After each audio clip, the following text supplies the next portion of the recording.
नमस्कार। आज हम एक बहुत ही दिलचस्प विचार पे बात कर रहे हैं जो एक लेख से है। मनुष्य अपने भाग्य का निर्माता स्वयं है। हम अक्सर सुनते हैं कि भाई किस्मत में जो लिखा है वही होता है, पर ये लेख कुछ और ही कहता है। बिल्कुल, ये उस आम सोच को सीधी चुनौती देता है और सवाल उठाता है, क्या सब कुछ पहले से तय है? या फिर हमारे कर्म, हमारी सोच, हमारे फैसले, क्या यही हमारे आने वाले कल की कहानी लिखते हैं? तो चलिए इसी बात को थोड़ा और समझते हैं। देखते हैं कि इस लेख के हिसाब से ये कर्म और भाग्य का रिश्ता क्या है, विचारों में कितनी ताकत है, और हाँ, जिंदगी की जो मुश्किलें आती हैं उन पर हम कैसे रिएक्ट करते हैं वो कितना मायने रखता है। हाँ, तो शुरुआत इसमें भगवद गीता के एक श्लोक से होती है जिसका जिक्र है, कर्मण्येवाधिकारस्ते मा फलेषु कदाचन। मतलब हमारा अधिकार सिर्फ कर्म करने पर है, फल पर नहीं। अच्छा, तो इसका मतलब ये हुआ कि भाग्य कोई लिखी लिखाई चीज नहीं, बल्कि हमारे काम का ही नतीजा है। ये तो साफ कह रहा है कि कर्म ही भाग्य की जड़ है। हाँ, एक तरह से तो यही है।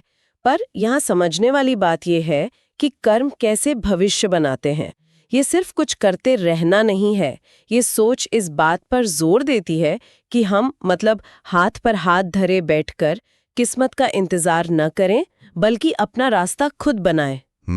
और फल की चिंता किए बिना जब हम काम पर ध्यान देते हैं तो हम खुद बेहतर बनते हैं। नतीजे शायद बेहतर मिले, पर जोर हमेशा कोशिश पर ही रहता है। सही बात है। और फिर वो विचारों की शक्ति वाली बात, लेख में लिखा है, मनुष्य जैसा सोचता है वैसा ही बनता है। ये सुनने में तो बड़ा अच्छा लगता है, पर असल जिंदगी में इसका क्या मतलब है? इसका मतलब बहुत गहरा है। जैसे नेगेटिव सोच, डर, आलस, ये चीजें हमें सच में पीछे खींच सकती हैं, रोक सकती हैं। हाँ। और वहीं दूसरी तरफ पॉजिटिव सोच, कॉन्फिडेंस, कोशिश करने का जज्बा, ये हमें आगे ले जाता है। ये सिर्फ अच्छा महसूस करने की बात नहीं है, ये हमारे एक्शंस को दिशा देता है। अच्छा, तो जैसे अगर हम सोचें कि हाँ हम ये कर सकते हैं, तो हम शायद वो मौके देख पाएंगे या कोशिश करेंगे जो हम पहले छोड़ देते। बिल्कुल। और इसका उल्टा भी उतना ही सच है। अगर पहले ही मान लिया कि भाई ये तो हमसे होगा ही नहीं, तो शायद कोशिश ही ना करें। तो एक तरह से हमारी सोच ही हमारी सच्चाई बन जाती है। वो क्या कहते हैं, सेल्फ फुलफिलिंग प्रोफेसी। विचार कर्म को बदलते हैं, कर्म नतीजों को। और जिंदगी में मुश्किलें तो आती हैं, सबके साथ होता है। लेख कहता है कि फर्क इस बात से पड़ता है कि कोई हार मान लेता है या उनसे सीखकर आगे बढ़ता है। तो क्या मतलब बाहरी हालात उतने जरूरी नहीं है? ऐसा नहीं है कि जरूरी नहीं है, पर लेख का तर्क ये है कि हमारा कंट्रोल कहाँ है। बाहर क्या हो रहा है, कोई मुश्किल आ गई, वो अक्सर हमारे हाथ में नहीं होता। सही है। लेकिन हम उस पर रिएक्ट कैसे करते हैं? क्या हम बिखर जाते हैं या सबक लेकर कोई नया रास्ता सोचते हैं? ये चुनाव तो पूरी तरह हमारा है। असल ताकत इसी चुनाव में है। लेकिन कई बार लोग कहते हैं ना, क्या करें, किस्मत ही खराब थी। लेख में इसके बारे में भी एक चेतावनी है कि लोग भाग्य का बहाना बनाकर अपनी जिम्मेदारियों से बचते हैं। इसे एक दिमागी रुकावट जैसा बताया गया है। हाँ, और ये समझना भी दिलचस्प है कि ऐसा होता क्यों है। शायद बिना कोशिश किए सब कुछ किस्मत पर डाल देना ज्यादा आसान लगता है ना? हाँ, शायद।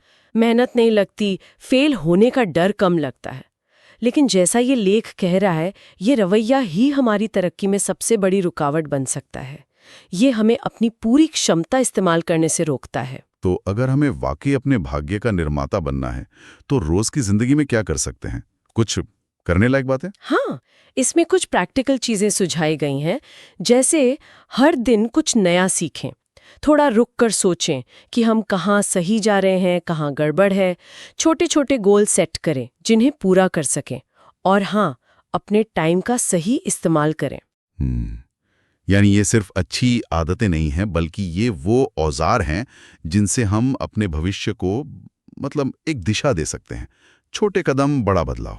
बिल्कुल सही कहा। ये आदतें हमें लगातार सीखने और बेहतर होने की प्रक्रिया में रखती हैं, और यही हमें आगे बढ़ने में मदद करता है। यही तो इस लेख का मूल विचार है कि हम खुद ही अपने भाग्य को बनाते हैं, अपने एक्शन से।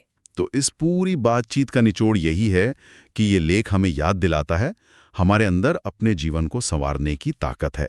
अगर कुछ पाना है तो उसके लिए कर्म करना होगा, जिम्मेदारी लेनी होगी और लगातार कोशिश करनी होगी।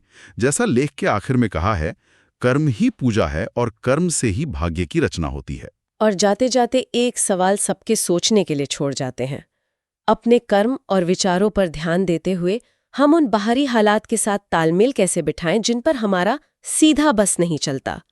शायद इसी बैलेंस को साधना ही जिंदगी की असली कला है, अपनी ताकत का इस्तेमाल करना और उसे भी स्वीकार करना जो हमारे कंट्रोल से बाहर है।